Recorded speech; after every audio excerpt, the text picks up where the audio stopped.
Hi everybody, Assalamu alaikum and welcome to my latest YouTube video. In today's video we're going to be talking about what you could be asking your potential spouse and some of the important things that you should cover before deciding whether the person is right for you to spend your life with. So it is wedding season, so I thought what better opportunity to put together a list of questions, ones that keep coming up in my inbox, and trying my best to use my knowledge of my own marriage and my experiences and the questions on my Instagram page that could help lots of women and men in their marriage search. So let's get straight into it. I've been married 6 years and I found that marriage is all about finding somebody on the same or similar enough physical, emotional and spiritual level. I don't think it's wise to rush into marriage because of some of the reasons that we think are right. So some of us might think that we're getting a little bit old, we'll just rush and go for the first person, or the person who's the best out of all the other people that we've seen, or because it's just a tick box that we check off, or it's something to make our parents happy. No, marriage is something that you only go into if you're ready to commit. Marriage is a lifelong commitment, and you should only go into it when you're ready to spend your life with another person and build your life with another person, because marriage is a new chapter. It's the start of a new chapter of both people's lives. So if you're here, it's because you're probably looking for marriage, or you found somebody potential in your marriage search and you're unsure what to ask them or whether or not you're compatible. The idea is not to reject people based on how many questions they got right in your eyes, but to gauge a better understanding of the person's character and whether or not they're somebody that you want to spend the rest of your life with, whether they'll fit into your life at the moment, and whether they can grow with you, because let's be honest, marriage is about growing together. Nobody's the finished piece when they first go into marriage. Ultimately you want to find out whether the happily ever after matches yours. So this video is aimed at both boys and girls, and the idea is that the questions help you to shortlist the person that you may want to introduce to your parents, or somebody that you've informed your parents about and you're deciding whether or not the best thing to do is to take things forward. Whilst we are Muslim, a lot of the issues we face are South Asian ones, and sometimes it can be difficult to separate the two, especially when our parents choose to follow culture over religion. Sometimes parents want to preserve what they've known best for years, and it's our job as British Muslim Pakistanis to educate our parents in a respectful and polite way, and to show them that there is a way of living other than the one that they're used to. All suggestions are based on my own experiences and conversations, as well as stories sent to me on my Instagram page. The questions asked do not guarantee somebody's sincerity, honesty or seriousness. Not everyone will agree with the questions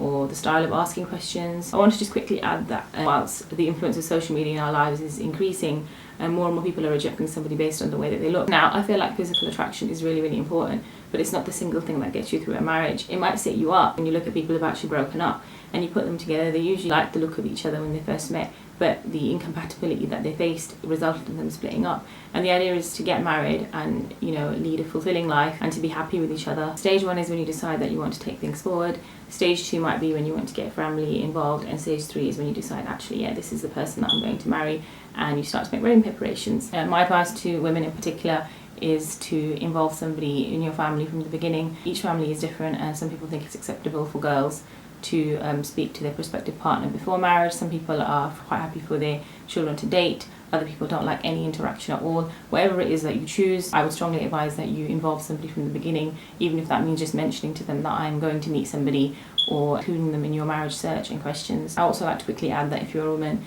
it's not wise to go somewhere on your own with a man that you barely know. No matter how many conversations you've had over the phone, no matter how much you think you may get on with each other, it's not a good idea to sit with them in a private place. Always keep it public. I know a lot of people would say that they're not very spiritual or not very religious, and some people might not have found or rediscovered their deen yet. One thing I want to say is that when we get married, we have a nikah, so we marry under the eyes of God, under the eyes of Allah. So it's absolutely essential that we know what our rights are and what our responsibilities are as well, and to follow the sunnahs of marriage, and maybe research a little bit about what it is that going to be expected of us, and ultimately what God will be pleased with as well. I would not advise people to rush into marriage without understanding what it really is, or just because all your friends are getting married, or because your mum said so. I feel like personally as well, if you're saying that you're ready for marriage, you need to ask yourself a really important question, and that is whether or not you're selfish. It's difficult to think of yourself in this way, but if you only want your way all the time, whether you're a man or a woman, your marriage will not work. If you're not willing to give, you're not willing to compromise, you're not willing to care, you're not willing to show up for somebody, you are not ready to be a part of somebody's life. In fact, it'll probably make their life worse than what it was before. The best thing to do is probably step away, work on yourself a little bit, improve yourself a little bit, and then enter into somebody's life, because only enter a marriage if you can add value to somebody's life. A lot of people ask, how do I go about the Rishta process in the UK? Now, I obviously got married 6 years ago, and my experience isn't going to be reflective of everybody else's. But one thing I will say is that there are so many Rishta aunties out there, WhatsApp groups, online, word of mouth, whether you've seen somebody at the wedding. The idea is to meet up with families, have them come over to your house, and that is how you're going to find out about what is out there, or what I like to call the marriage market.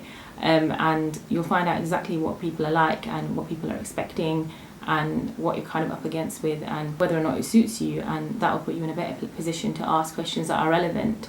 And you know, if you meet up with a family and they're just like you, and they like conversation and they don't get offended, then you've landed yourself in the right position. But if you don't, that speaks for itself. Also, a lot of families have been in the UK for quite some time, and it's important to realise that whilst their parents might be a certain way, it's more important to focus on what the boy and girl are like, and not the parents, because there are many marriages where parents have changed with their children. Something has happened that's turned the tables and changed things forever for them. So I think it's quite narrow-minded to think that a family is going to remain the same way for the rest of time. And there are some families where you may not necessarily agree with their viewpoints, but the boy or the girl who you want to marry is great, and sometimes it's worth pursuing that. Obviously with the guidance of your parents. Marriage is a lifelong commitment. It's all about sharing the same values and principles to some extent with the person that you want to marry, and wanting to build a life with them. I always think that if you wouldn't be friends with somebody that wouldn't necessarily be suited to you as a spouse. Some families get on really great when they meet up. Everything's the same about them, and you'll find that most of our parents still ask about where somebody's from in Pakistan or India or Bangladesh, or whichever area you're from, which caste they belong to, what language they speak, which town or city or village or whatever they're from. And sometimes you can end up thinking, hang on, that's not important. But for some families it really is important. The same families that get on, as soon as the guy and the girl go into the garden to have a chat, they find that they've got nothing in common, or that there's a long awkward silence. So marriage is all about how you get on with that person. Whilst your family can support you and set you up with somebody that they think is great, ultimately you have to live the marriage. If you don't like who you're married to, it's not going to work. I think it's important to create your own identity when you're married. Your partner can define you, but they shouldn't be the be-all and the end-all. They should be something that you have for yourself. The idea is to bring positive qualities from both sides, a man and a woman, and create a beautiful marriage. The person that you're wanting to marry shouldn't be trying to change you, especially if, I don't know, you've been speaking for like 2 or 3 years, and then just before you're about to meet his family or her family, they're saying, now you've got to act like this, now you've got to do that, now you've got to please this person. No, that's not really going to work full time. And I think you need to make it absolutely clear that I am me and you're going to accept me for who I am. And your family might not, but I need you to accept me. What they think isn't important. I know like a lot of us have really big weddings, spend loads of money, want to impress others, but if the person that you're marrying is more interested in the wedding hall and the dress and the outfits and the food and all that, and not actually interested in what's going to happen afterwards, it's time to ask some questions. The biggest plus point of getting married should be looking forward to spending time together, looking forward to getting to know each other more, building a life together, having children if that's something that you want to do. Mutual respect between families is so important from the beginning, especially if you're South Asian. People make marriages all about family. If one side is disrespecting the other or putting them down, it really isn't going to work. And I think one more important thing is that if you are a woman, the person that you're marrying should kind of show signs of being able to speak for you or to be fond of you before they're even married to you. So for example, if somebody says something and you don't really agree, but you don't want to say anything, and then he says, well actually no, I was thinking of doing it this way, obviously in a polite and respectful way. I think it's also worth mentioning that these people do exist. Anyway, enough of that, let's get into it. Number 1, why do you want to get married? This seems like the most obvious question, but before you ask somebody this question, you need to ask yourself this question. You ask yourself why you want to get married. You realise that actually I am ready, and now it's time that you ask the other person why you want to add somebody into your life, why now is the right time that you've decided that you want to get married. Ask them what the role is of a husband and what the role is of a wife, and match them up. Next question that you want to ask, and out of the way nice and early, is have you ever been with somebody before? Have you been engaged? Have you been married? Have you been in a relationship? Why did it end? Are you over it? And have a completely transparent conversation. And because the last thing that you want is to be somebody's rebound or get married to somebody who isn't over somebody. I know a lot of people would say, well, I haven't been out with anybody, but that isn't the case for everyone. We live in a society which is Western, and it's quite common for people to go out even if this is, I don't know, 5 or 6 years before they've actually met somebody. The next question, which is pretty important, is somebody's halal and haram ratio. Ask them how much they pray, ask them and when the last time they prayed was, ask them what they do in Ramadan. This is to gauge an understanding of your spiritual compatibility and your religious compatibility. It's also worth noting that this does change throughout marriage, and inshallah it seems like people are getting more spiritual and religious after they get married. So there's always room for improvement and change. We can always help each other grow. Where do you want to be in 5 years? So at this point, you explain to one another what your goals or personal goals are, what your vision is in 5 years' time, whether there'll be children, whether there'll be moving away, whether there'll be travelling involved, whatever it is. Everybody's situation is different. What value can you bring to a marriage? How will you improve your partner's life? And then you'll ask, what are the expectations of a husband or a wife? You might want to put down 3 things that you expect from your spouse and 3 things that you won't tolerate, and again match them up. So I think it's really important to discuss however many things that person is not willing to compromise on, to give you a better understanding as to whether you'll meet their expectations or whether they'll meet yours. Okay, getting to know you a bit more. So ask the person to describe themselves in 1 word. If you ask their friends about them, what would their friends say? You can actually do this as well. Ask their friends, ask their cousins, ask whoever's around them. Again, this might be at a later stage of you getting to know each other. Ask about their interests, their hobbies, their personality, their likes, their dislikes, their passions, and what they do in their spare time, what they really like doing, what they really dislike doing, things you're good at and things you're not very good at. Ask about their personal qualities and to list the top 3 of their personal qualities, and then 3 things they want to improve about themselves. You can ask them about their role models and their favourite quotes. Tell me about a life-changing moment. What was your biggest fear? What are you passionate about? What are your pet peeves? Describe a typical day off in your house.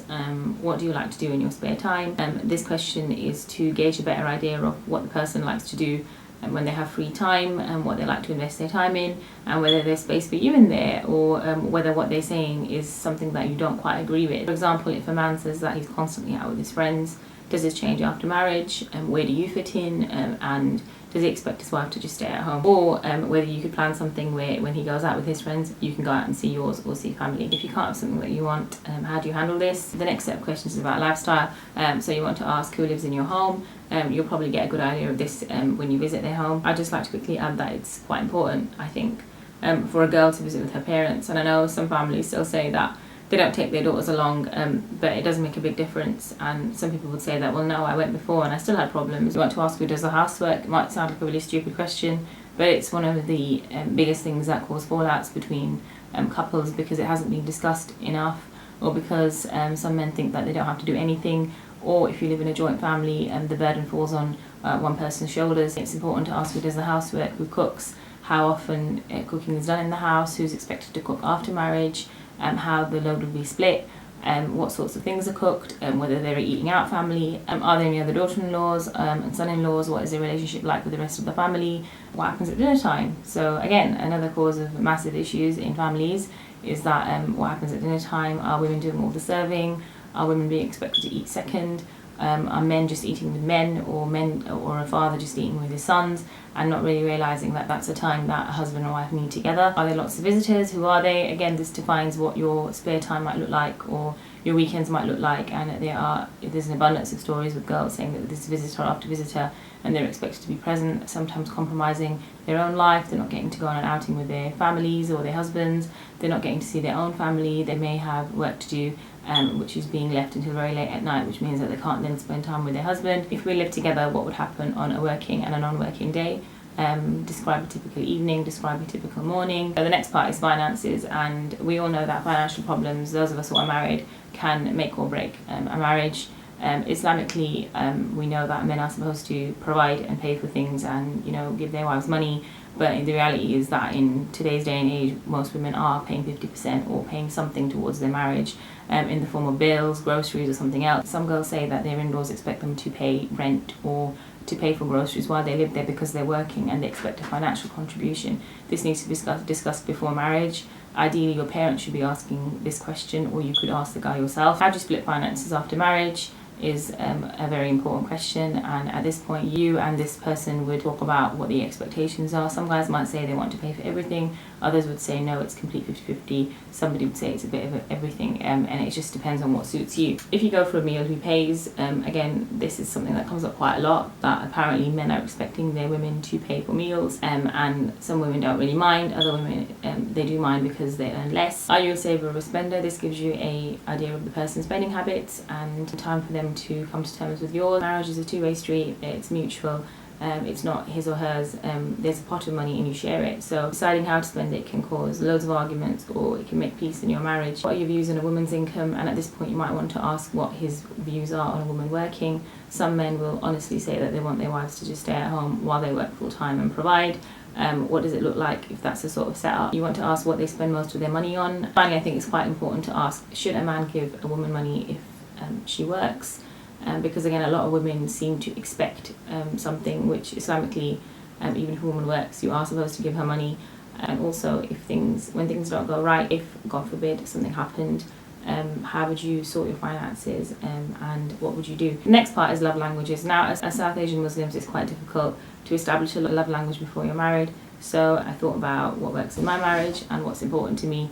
And I find that words are very important. So the kind of words and language that the person is using, whether that attracts you to them or whether that pushes you away, is quite important. You might want to ask how they'd spend quality time with their partner. Some women might say that a date night is quite nice, where they're watching a movie and it's just the two of them, and they're sitting together and they're sharing food, whether this is something that a guy is interested in or whether he'd just spend all evening on his phone.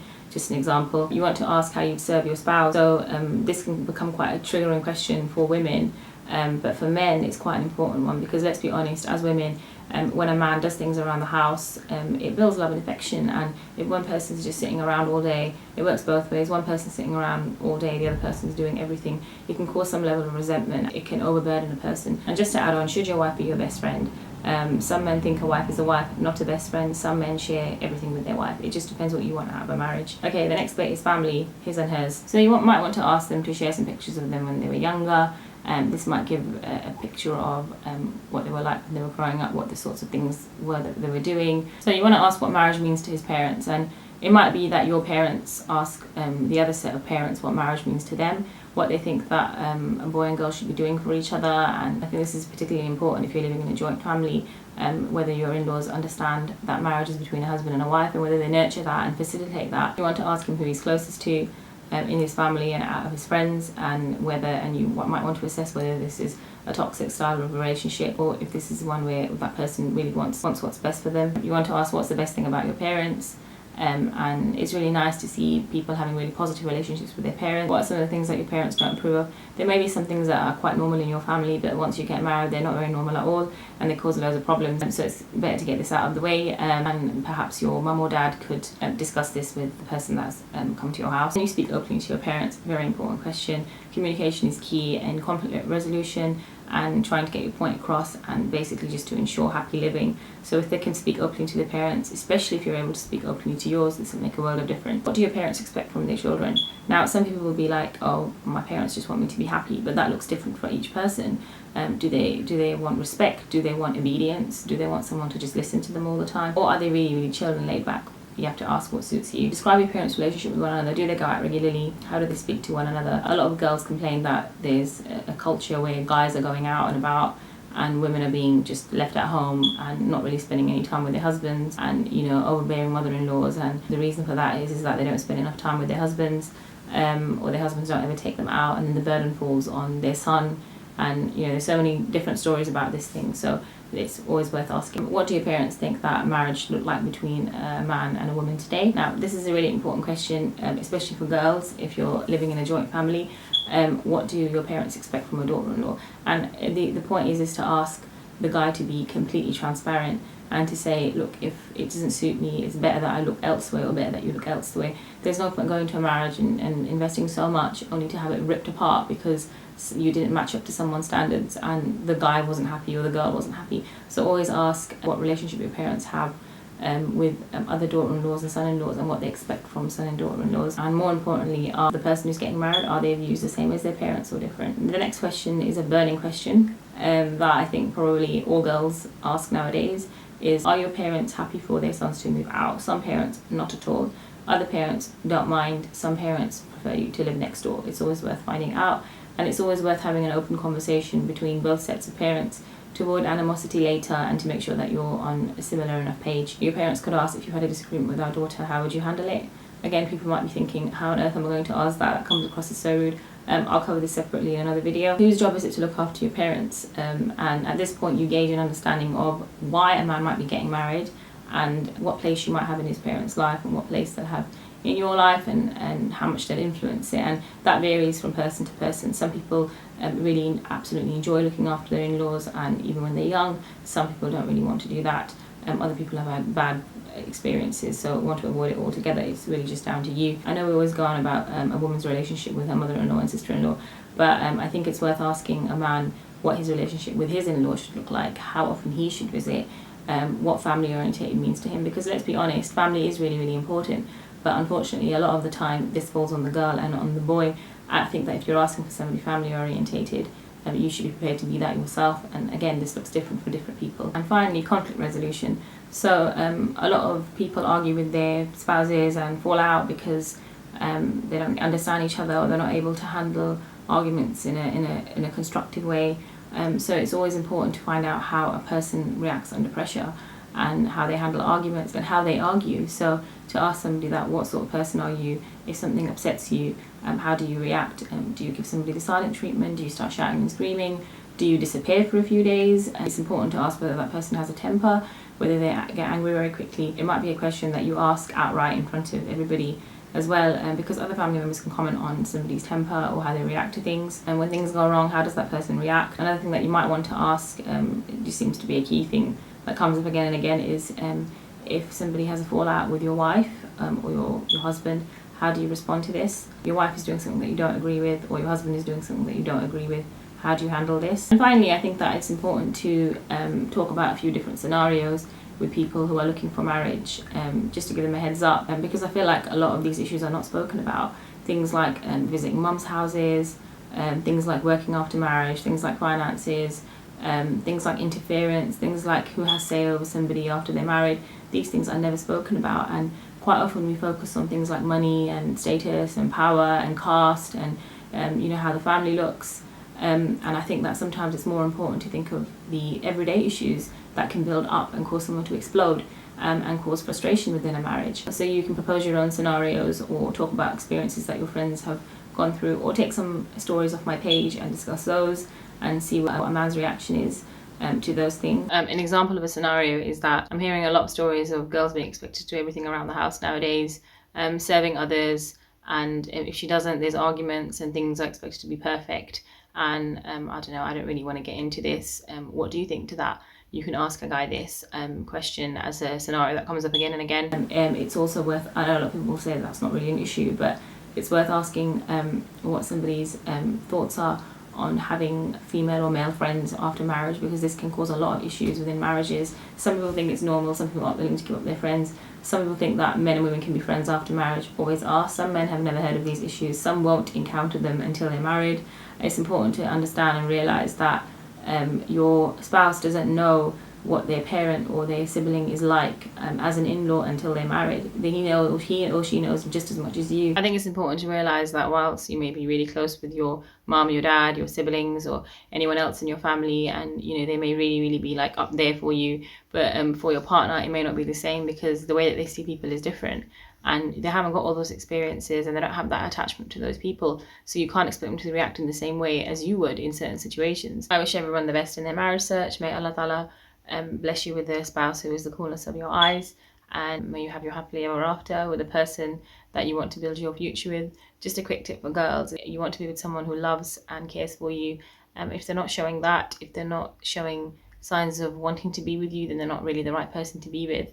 And same goes for men as well. And on a final note, always remember that people are going to change throughout marriage, and somebody might not be perfect in the beginning, but you can help them work towards that. Marriage is about two imperfect people coming together and creating some level of perfection, and helping people to be the best that they can be and the best version of themselves. Anyway, I hope this video benefited you in some way. Any other questions that you think people should be asking their spouses or looking out for, you can pop them in the comments box. Maybe they'll help somebody. Anyway, take care and see you at the next video. Bye.